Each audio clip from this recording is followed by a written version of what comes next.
Another thing that you'll find yourself constantly having to do is either doing bulleted, indented lists or numbered lists. Very easy to do in Word, very easy to automate in Word. Let's begin, but here's a list of Acme's superior products for 1997.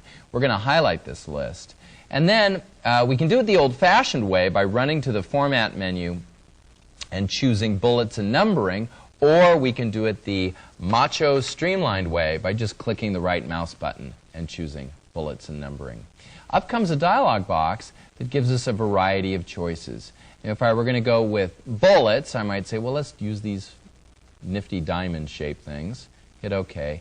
And you can see what this does is it types the bullet, puts in, in essence, a tab character, and then indents this. I'm going to undo that and try it again, but this time with numbering. If I choose numbered, I've got a variety of numbering schemes to choose from. I'll go with this one and hit OK. And we'll notice that, unfortunately, this text is larger than your normal body text would be. It's more of a heading size, so the indents don't quite work very well. Let's modify that with again with the right click on the button, bringing up the bullets and numbering option.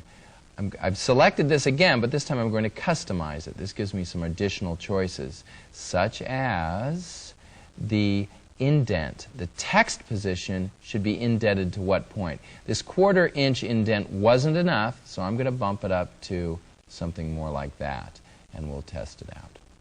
There, that's more like it.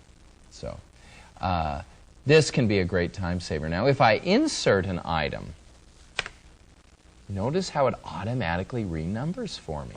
So if we're going to type in some other Acme product, I don't have to worry about retyping the numbers.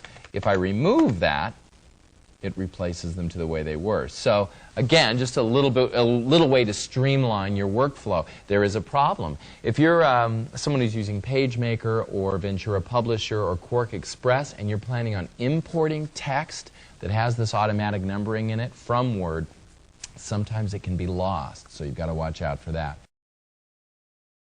That is it. That's everything you could possibly ever want to know about Word. We've covered every feature, so no, I'm just kidding. Of course, we've only scratched the surface in this first session.